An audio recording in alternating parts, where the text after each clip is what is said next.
Good afternoon and welcome to session 3. This is the Ed Collab Gathering, workshop number 9 with Rachael Gabriel.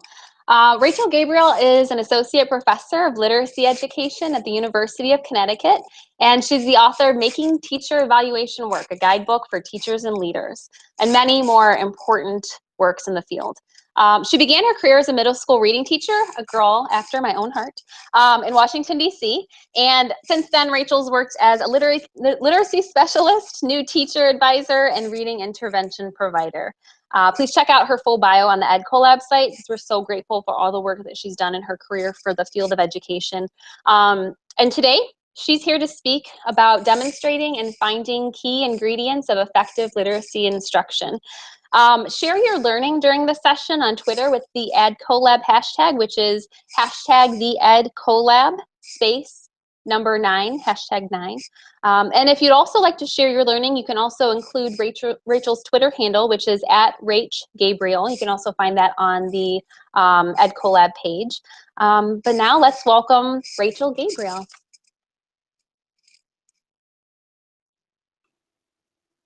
Good afternoon, or if you're in a different time zone, good morning. I'm really excited to be here with you today. I'm planning to speak with you about demonstrating and finding the key ingredients of effective literacy instruction. And so I want to share my screen with you here and tell you a little bit about why I plan to think about this topic with you.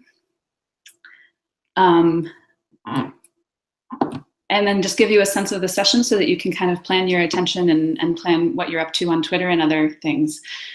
So as was just mentioned, the hashtags are down at the bottom on the left in case you want to follow along on Twitter. But we're going to just start by thinking about 4 things that I've learned from studying effectiveness in teaching, which is what I've been doing for almost a decade now. Since I left the classroom, this has really been kind of my mission and my focus, is to figure out how we understand and measure teacher quality in order to support better instruction. And so part of my work has been identifying what I consider the key ingredients of effective literacy instruction, which is different from best practice, and I'm going to tell you a little bit about that later, but key in that if they're missing, something's wrong.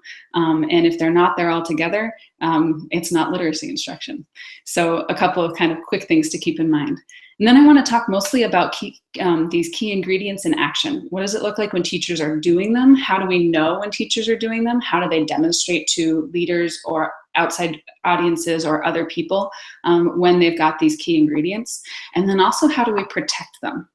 And so that sort of leads into the idea here about why we would bother theorizing what effective literacy instruction is in the first place. Now, I know that not everybody is as excited about teacher evaluation as I am. I got into teacher evaluation because I wanted, as a classroom teacher, to go do a PhD about professional development, because I wanted to know more about how teachers learn and how to help more teachers learn. But the more I read about professional development, the more I understood that the difficulty with understanding how to do it better is that we have to have some way of understanding when teachers are getting better.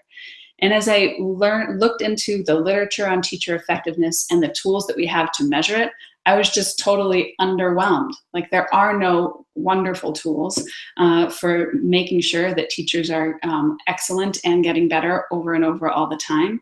And part of that's because it's really difficult to measure something like effectiveness that's multifaceted. But part of that's because the way we're measuring it, in my opinion, is generally sort of wrong.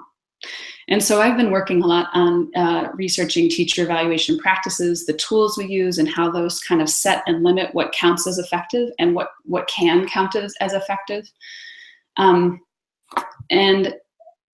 in doing that, some of the work that I've had to do is figure out, what does it look like in process? And then once I know what it looks like, how do I explain that to other people and defend it? So I'm going to come back to this slide for a second. I'm going to put out there a couple of things that I think are key ingredients based on my work, but I want you to think about using these in a couple of different ways listed across the top.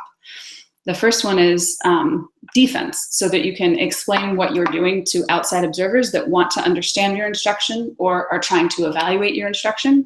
You may need to sort of explain to them how what you're doing matches the best of what we know about excellent literacy instruction. The other side of that coin, though, is sort of using this information offensively, like being able to lobby for materials or opportunities or resources that would help you do more of these key ingredients and make sure that they show up in your classroom more often. And then when you are kind of on the fence about something, when you're not sure if one idea or another, if one approach or another would be best, having these in mind helps educators make quick decisions on the fly, because you have kind of like a core to come back to. And that core is really the last piece of it too, just sort of what we call good sense, as if that's something everybody agreed upon. It's not. But to have your own kind of foundation that would support innovations. So we know that when you get a new piece of curriculum, you're not supposed to do it just as it says on the page. You're supposed to innovate from it, that it's a starting point, not an ending point. But knowing which direction to innovate from and knowing which innovations are good means that you have to have a really clear, principled foundation to be working from. And that's what I'm hoping these key ingredients are. And that's why I'm excited to share them with you today. At the bottom, I left this mostly as a note to remind me, in this era of accountability, with teacher evaluation taking up more and more of our leaders' time, administrators and other school leaders are spending a lot of time judging instruction and measuring instruction.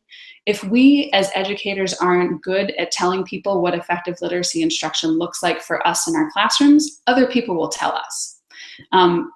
I can think of several times in my career when that's happened to me, where someone has come in and told me what's good, and it's something that doesn't jive with what I know or believe or have seen with my students.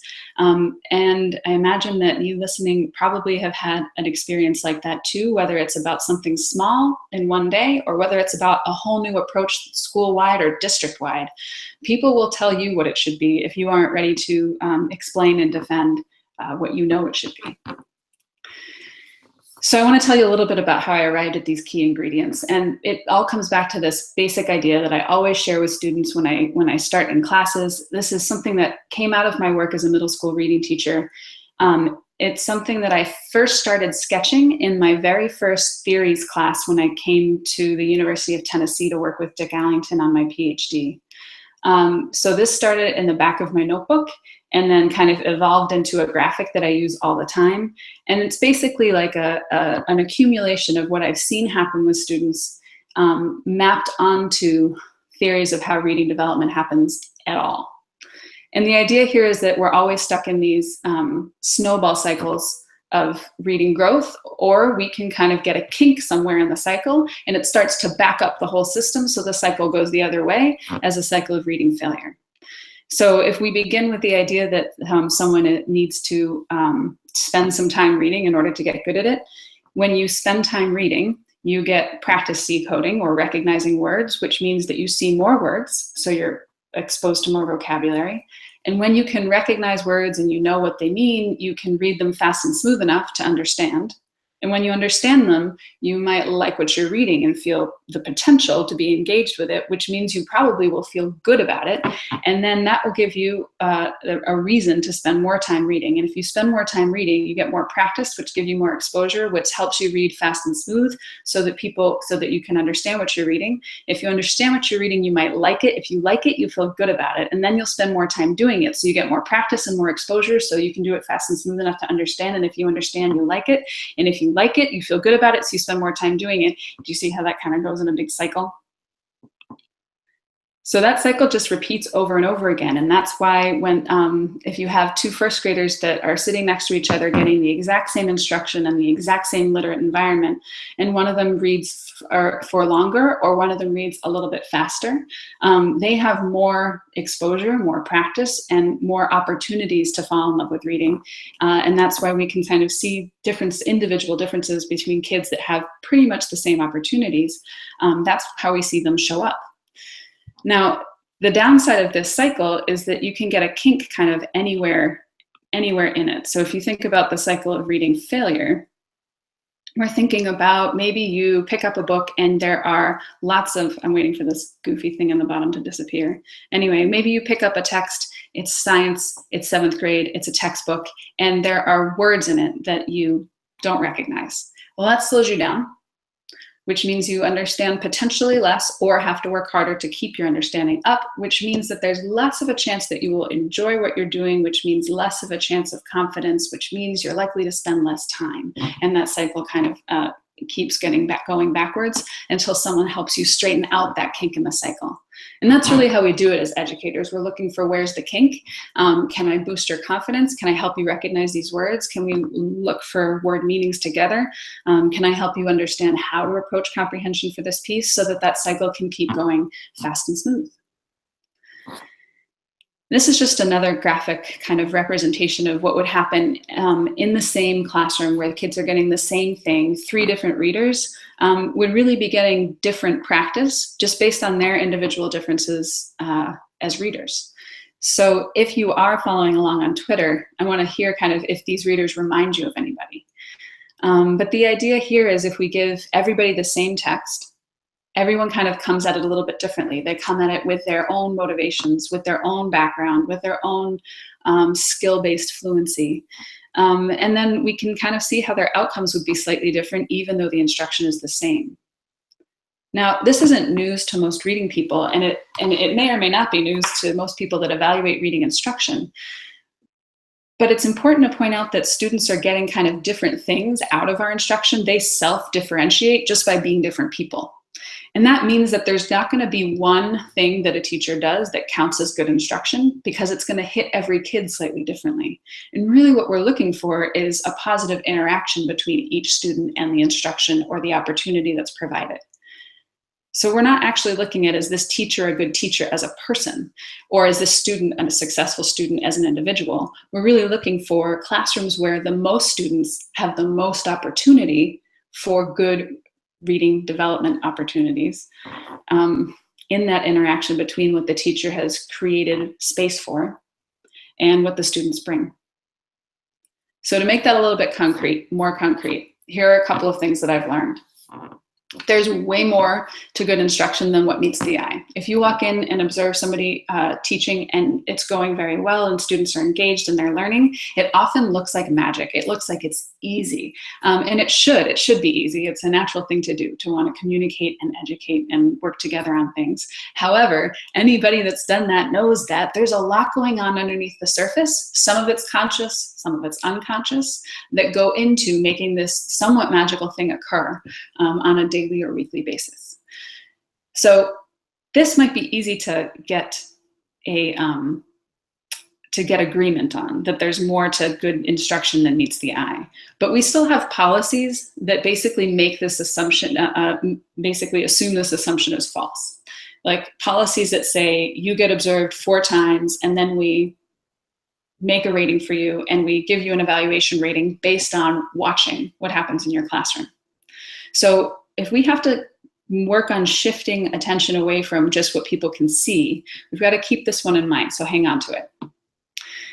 The problem here is that a lot of the things that we see in a lesson, I have them listed here on the column called surface features, observable in a single lesson, are not good or bad in and of themselves. So like having a nice short mini lesson, you can have a really unengaging, uninspired, unhelpful short mini lesson. You can also have like a phenomenal short mini lesson. The fact that you had one doesn't really mean anything. It just means that you like had the opportunity to do something good. What we're really interested in when we think about effective practices in the classroom is the underlying process that supported that mini lesson. So is this mini lesson being used to apprentice students into practices that support authentic reading or writing? So when people walk into your classroom, it's not a yes, no, did you have a short mini lesson or not? It's our students being apprenticed into practices that support authentic reading and writing. This might seem like it's super obvious, but I have to tell you that I've worked in more than one place where the observations are focused on how long the mini lesson is, and also that means that the feedback to teachers is focused on how long the mini lesson is. Now, it doesn't come out of nowhere. There's some logic somewhere that says mini lessons should be lean. They should be short, quick, focused, engaging. That's not wrong. But sometimes that translates to administrators coming into your classroom and saying your mini lesson should be a certain number of minutes. I worked with a district last year where that was the case, where 3rd through 5th grade teachers were told their mini lesson could be no longer than 8 minutes. And if it was longer, their feedback was shorten it. And if it was shorter, their feedback was lengthen it. And if it was at 8 minutes, there was no feedback. Because administrators were focused on that surface feature, just having a short mini lesson, and they weren't thinking about what are the underlying processes that make that mini lesson worth having in the first place. And so part of what I'm hoping to do today by uncovering kind of the key ingredients is thinking about what makes something like a mini lesson worth having, so that we can get away from some measuring and sorting based on these surfacey features and start the conversation about the things that matter to good instruction, no matter what they look like on the surface. Whether you did it in an off-the-cuff comment or a planned short mini lesson, good instruction can happen anywhere as long as these key ingredients are there. So let's come back to the screen. So number one was that there's more to good instruction than meets the eye. Number two is that educators need specific common language to keep our conversations focused on good instruction. Now, I know that from personal experience because it's really easy when I come into classrooms to start talking about lots of things that don't have to do with instruction, like that the copy machine was broken, like that we didn't have enough versions of the text for people to all have different levels, that we didn't have this, that, or the other thing. Resources are easy to talk about. Instruction is really hard to talk about. And part of that is because we often don't share common language. People are prepared in different programs, they read different stuff, they attend different professional development, and that diversity is really good, it's important. But it also means that we sometimes don't have the words, literally, to keep conversations with administrators focused on what's important to us. Now, what you see in this chart is a sort of frequency of how often the indicators on these 4 different evaluation rubrics, how often the indicators have anything to do with actual instruction. So the framework for teaching is the Danielson model. This is used in part or in whole by lots of states right now. And about 23% of the indicators on that are related to instruction. There's a lot of indicators spent on things that are supportive of good instruction, but not actually instruction itself. For some of these other tools, the distribution looks a little bit different. The protocol for language arts teaching observation, sometimes people call that Plato, is developed by a group of researchers at Stanford. And because it's focused on language arts, more of its indicators have to do with instruction, but it still has a good chunk that's really just on management, like pure logistics. And those things are important and teachers need support for them, but we also need opportunities and reminders in conversation with evaluators or in conversation with colleagues to be talking about like the actual instruction that all that classroom management was for. So number 2 is we need some specific common language for it. Number 3 complicates this. So the third thing that I've learned from studying effective teaching is there's no such thing as a best practice. There are principled practices, but they look really different when they're at their best. So the 2 pictures that you're looking at are 2 pictures of me doing a workshop with teachers on exactly the same topic a week apart. But in one of them, I did it at a school for the deaf in Haiti, where we were using a chalkboard, where I was using a version of sign language and speaking as much French and Creole as I could. And a week later, I was talking about a similar topic with teachers in the US. This is Hartford, Connecticut. I have, like my ice cold Diet Coke right there and a smart board right behind me. I'm holding printed papers that like have a stapler in them. And I have my sunglasses on. Well, my sunglasses are on my head in both pictures, but that's just because I always forget that they're there. So there's all these things that kind of contextually look different, seem different. I had a different set of resources. I had a different kind of process in mind. However, I was doing the same, working to sort of enact the same principles for professional development in both settings. It just looks really different. So I like to think about this as sort of like going back to the baked good metaphor. Like all of these flavors of cupcakes are really fantastic. They're just different flavors. And that doesn't mean that one is better than the other or that one is the best. But each of these cupcakes has to have a couple of features that make it. It has to have a couple of key ingredients that make it a successful cupcake, even though they can look different in different classrooms on different days with different people. So that's what these are aimed at. I keep talking about this idea that there are key ingredients instead of best practices, because I think best practices gets us stuck into trying to do the same thing over and over again, assuming it will have the same result, which is stupid. So, which ingredients are key? I want to tell you a little bit about how I arrived at the set that I'm going to talk to you about so that you know where they come from. You don't have to just kind of trust me. So 4 years ago, I started on this project. I had just read the checklist manifesto, and I thought, like, okay, I'm going to come up with, like, what are the 5 things, and I can count them on one hand, that all administrators should know when they walk into a room, or that all teachers should know when they begin being evaluated by outside people. Like, I want you to be able to say on, like, 1 thing per finger, not 6 things, not 3 things, but literally, like, you need to have this, this, this, this, and this. And if you have those things, you're in good shape. Because I thought after reading the checklist manifesto that, like, simple, clear would be better than a rubric that, like, takes up 16 pages, or a rubric that is generic so that it's saying the same indicators for kindergarten and 12th grade for science and for mathematics. It just, like, good instruction is particular and specific. It's not generic, so how could the tool be? So I had this idea that I'd come up with a checklist. I worked with a bunch of colleagues to do this. We did a synthesis of the literature. We looked at effective teachers. We interviewed effective teachers. We looked at all this research stuff, and I came up with, like, okay, if at the very minimum there is reading, writing, talking, strategies, and choice in a reading lesson, you have at least a good foundation to start on. And then I went to a huge set of already rated videos from the Measures of Effective Teaching project, the MET project. And I took my sort of, like, 5-finger checklist to that. And I knew that within these videos, there were some really strong and really weak examples of instruction based on lots of different measures and lots of different opinions on them. And I have the sort of definition for facepalm down in here because basically I had to take that 5-finger idea and kind of, like, throw my head in it. That doesn't make sense, but you know what I mean. It just didn't work. I'll show you why. Because you can have 2 classrooms with exactly the same scripted lesson. So they have the same features, the same observable features in there.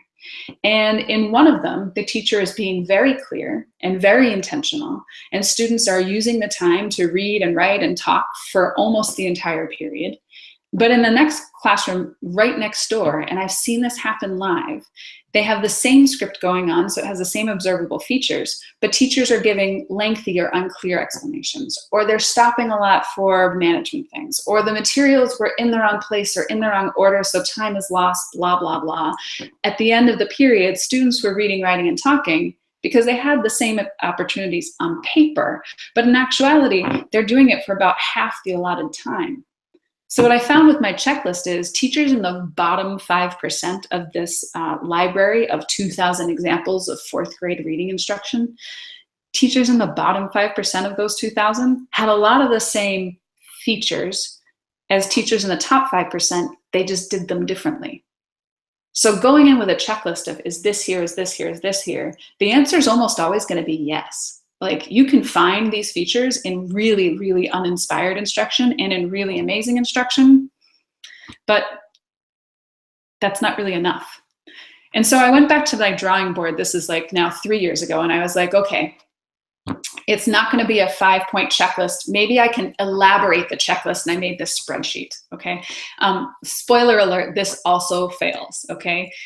Making my 5 things into 5 categories that have 3 or 4 indicators, first of all, it puts me in that category with all of the existing observation rubrics that have, like, multiple pages and multiple descriptions for all of these many, many indicators. And second of all, I didn't get any better at predicting whether someone was whether it was good instruction or bad instruction just by checking these things off.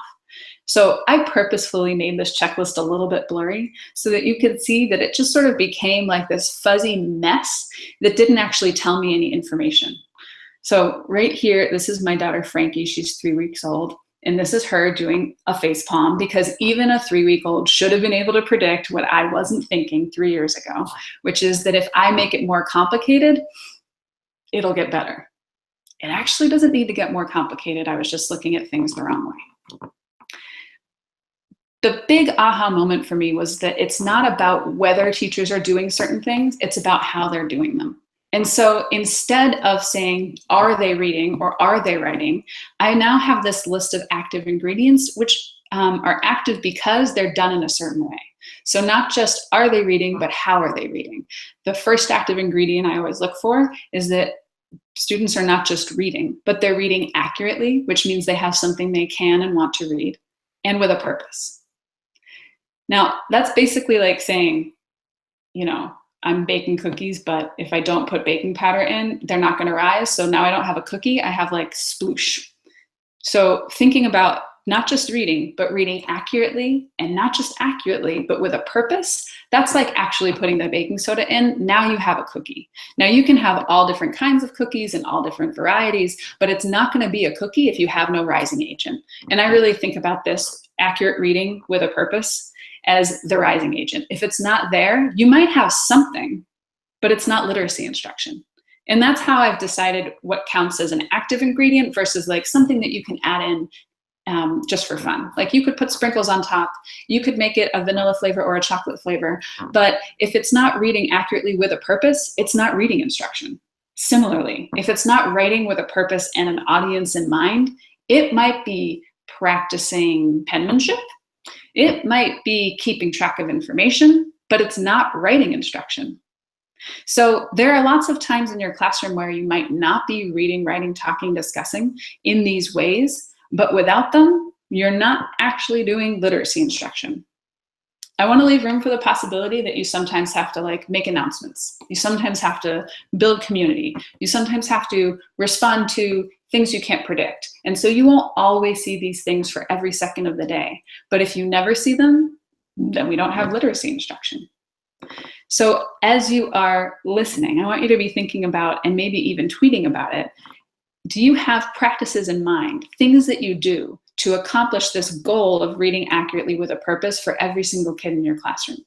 And instead of thinking about your instruction as just a collection of practices, like I do Socratic seminars, I do guided reading, I do really wonderful mini lessons. It's not really about the things that you do, it's about whether those things create opportunities for more and more students to read accurately with a purpose, to write with a purpose and an audience, to talk about text with their teachers and their peers, to discuss these models of fluent reading. If your work isn't aiming towards those things, then it might be nice and it might be fun, but it's not literacy instruction. Coming back.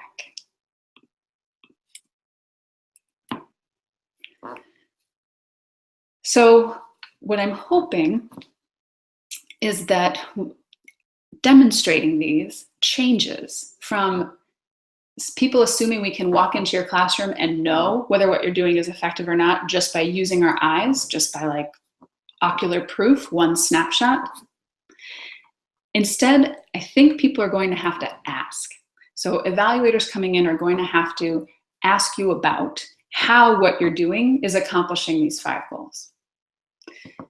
The problem is that many administrators are not going to know to ask. And so we have to start to tell them. Instead of saying, I'm doing a Socratic seminar, what you might say instead is, I'm using this Socratic seminar in order to make sure that more students are talking about text with their teachers and their peers. And what you can do to help me make my instruction better is tell me about whether I'm accomplishing that goal. So I don't want a checklist of things that make a good Socratic seminar, because those things are going to be different every day with every class. Just like my workshop in 2 different countries is going to look drastically different, but it's also going to be different if I do that workshop back to back. If I did this same one with a different group of people tomorrow, it should be different, otherwise it's not good. So the point that administrators should be listening for and looking for is not, do you have students with books in their hands? Because even horrible lessons have students with books in their hands. What we want to know is, are those students reading accurately with a purpose? In my first job, I had an opportunity to do a reading volume initiative, and the administrators decided that that they would ask the reading department, what would be a good initiative, and we said it would be great if we could increase the volume of reading. And so the policy became students had to walk with a book everywhere they went so that they would always have the opportunity to be reading. And we got pencils and t-shirts and banners that said walk with a book, and kids got bonus points for walking with a book, and they also got demerits if they were ever found in the hallway without a book. And so it became this thing where kids would just like grab books or trade books or like leave books in different rooms so that they could always have one when they went in the hallway, because if they didn't have one, it was like not having a hall pass. And if you weren't walking with a book, then you weren't being a scholar, which means you would get demerits. So it's just a good example for me of how this idea that like kids should be reading all the time can get really twisted when we try to make it a policy. And I'm worried that that's what's happening with good teaching within teacher evaluation. There are lots of ideas we have about what makes teaching good, but when we write it down as a single indicator, it gets twisted to the point of its absurdity. And we're not going to get any better indicators. The indicators aren't the problem. The problem is that there isn't going to be a single set of indicators. There's going to be a set of good questions, though, that will help people uncover what's important to talk about. But we're never going to have this kind of like 5-point checklist or even a 35-point checklist. Yes, the kid has a book in their hand, but are they reading accurately? Are they reading for a reason? Do they know what they're reading about? Are they talking to somebody about that reading? All of that was the important stuff that you can't really do on an observation rubric. I'm going to come back to the window here for a moment. Okay, so we want to get good at not just realizing when we're doing these things, but also communicating that to other people. And part of what happens when we start to communicate with other people that I'm doing this practice in order to accomplish one of these 4 goals or 5 goals is that we start to question why we do some things that we do. And this is something that I have to make continuous confessions about. There are lots of things that I do as a matter of routine that I forget why I do them, or that I never knew why I did them. I just did it because someone else was doing it and I thought that's how it had to be, or someone told me. But even something as simple as how you open your lesson, what's the first thing you say, what way do you gather students' attention, that can be trained and tailored to making one of these 5 things happen better or more often or for more of the students in the room, or it can just be random. Now, opening a lesson is kind of a generic thing, but even some specific literacy practices, like when we do independent reading, are we structuring independent reading so that everybody reads accurately with a purpose, or are we structuring independent reading so that everybody reads quietly without interruptions? Now, quiet without interruptions is nice to have, but only if it's making room for students to read accurately with a purpose. So we have to kind of think about changing our thinking about our own practice and the way we communicate about our practice to other people. Otherwise, the focus shifts from what's really important to what's easily observable. This requires clear communication. I'm going to show you a few examples of that. The comic is here just as a reminder that what counts as effective in almost any situation, but certainly in the classroom, is contingent. It really depends on your own frame of reference. And because it depends on your own frame of reference, it's not always shared. So here, I think this is Arlo and Janice, but it might be Arlo and Arlo's mom. It's been a long time since I looked at this strip. I'm not even sure it's out anymore. Anyway, he asks what the shirt smells like, and she says, it smells like a wet sheepdog pizza with anchovies. Now, I would think that means don't wear it. However, he's not exactly sure what that means because he didn't ask the question that he really wanted an answer to. He didn't want to know what it smelled like. He wanted to know, should I wear it or not?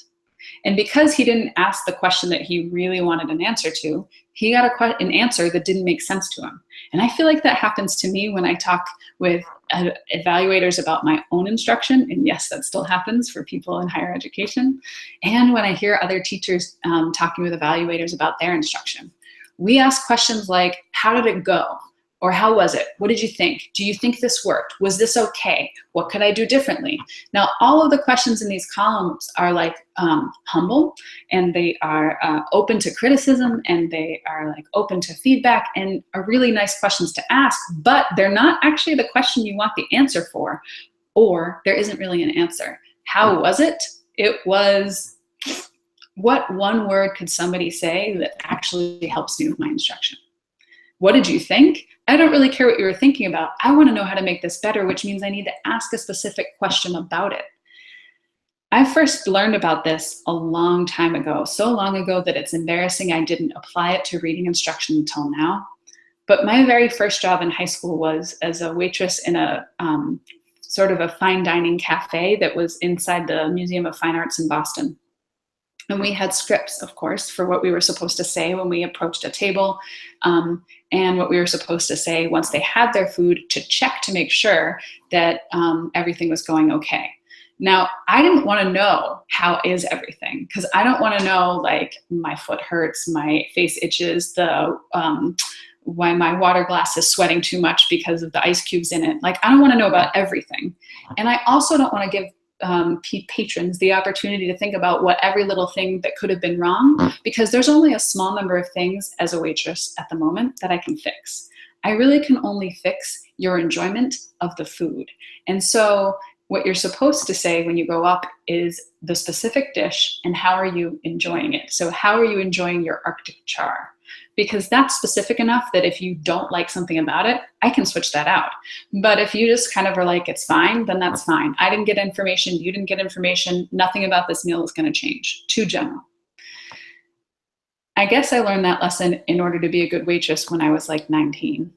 But it didn't occur to me that it's really the same principle now when I'm asking for feedback in my own work as a teacher or as a professional development provider person.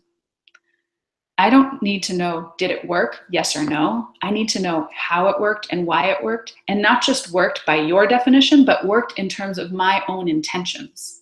So I need to start asking, if I'm talking about my own reading instruction with middle schoolers, when the kids were they talking about text? How could I get them to talk more about the text? Not, was this okay? Are they engaged? Do you think that went well? It's too open-ended, it's too generic, and it leaves us open to these open-ended generic conversations about the thing that matters, that we care about the most, which is the actual instruction. So asking really specifically for feedback on your intention, not on the practice. Yes, you had independent reading, but was everyone reading accurately with a purpose? How do I know what their purposes were? Were their purposes compelling for them? That's what we want to be talking about. So that's what we have to guide other people to be talking and giving us feedback about. In order to do that, you have to think about all of the areas of your instruction and what you thought they were for. So that means sort of taking a list, making a list of the things that are routine for every single day that you're always doing, and the things that are new for a lesson or really intentional for a lesson, and really bringing them back to the key ingredients and saying, how am I using this in order to make sure kids read accurately with a purpose? How am I using this in order to make sure that kids are writing with a purpose to an audience? Because if they're not learning how to write. They're just writing. And although there's some idea that like increasing volume is just good, it's not good by itself. It's only good if kids are reading, are increasing their volume of engaged reading. So that brings me back to another story about the first job that I had as a reading teacher.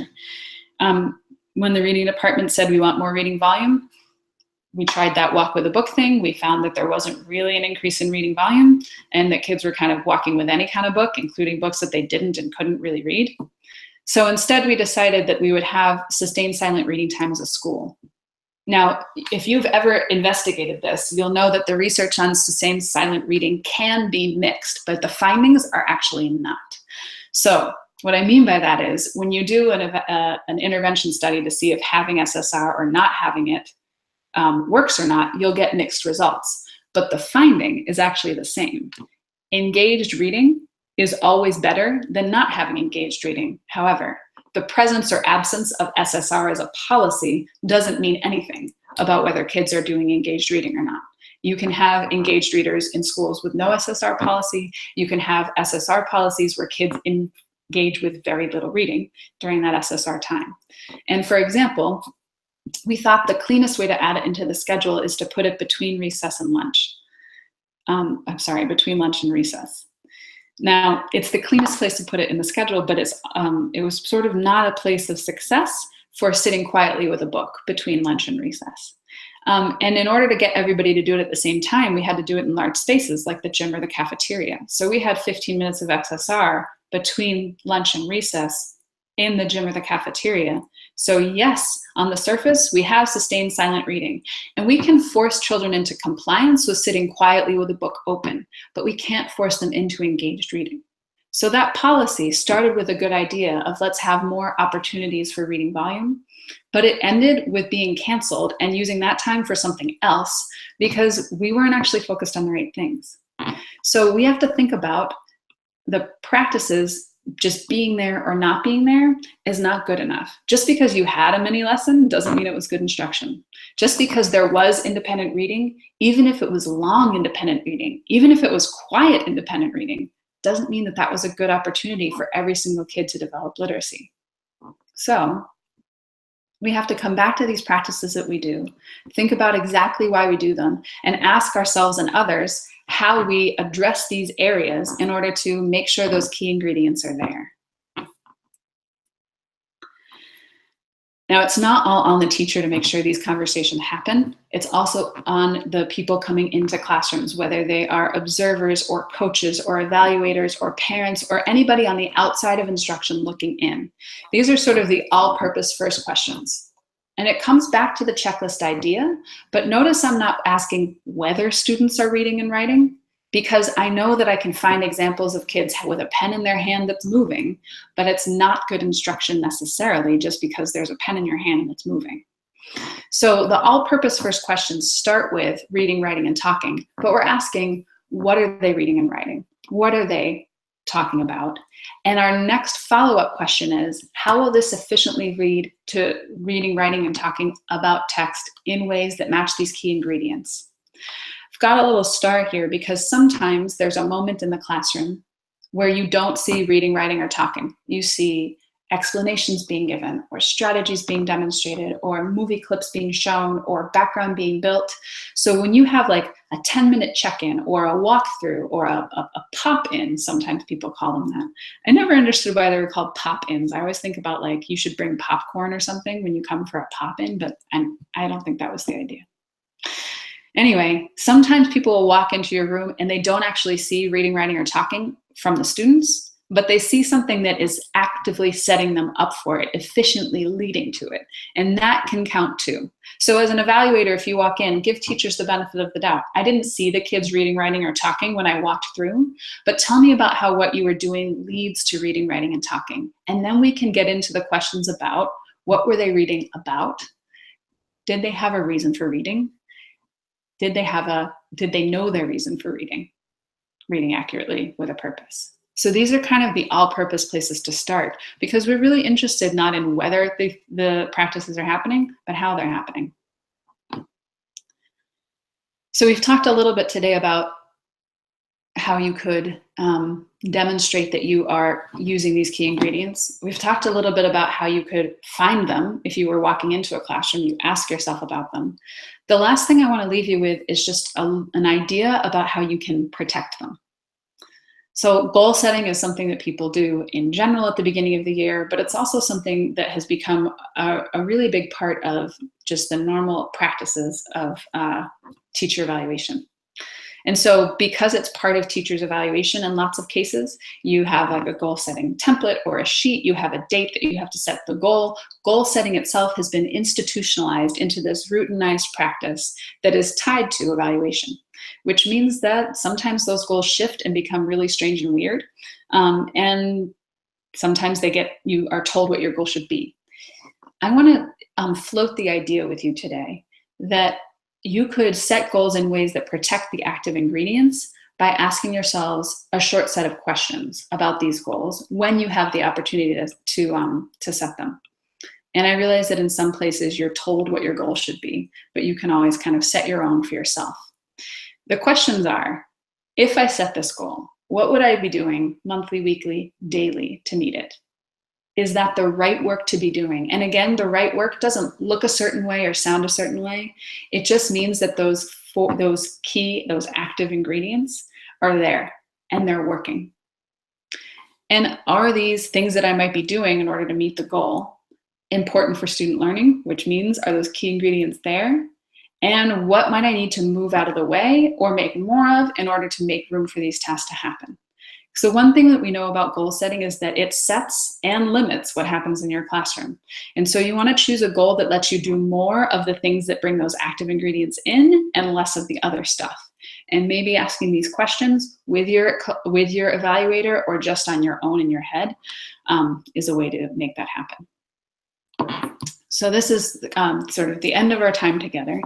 I put up a couple of resources, which are things that I have written. The recent book is on the left, Making Teacher Evaluation Work. We talk a lot about the ideas in here. There's also a really short article that's just available online called Not Whether But How to Ask the Right Questions. And then if you want to come back to those key ingredients, those are things that I talked about a lot in my first book, Reading's Non-Negotiable. So I hope you take a look at those, and thank you so much for joining me.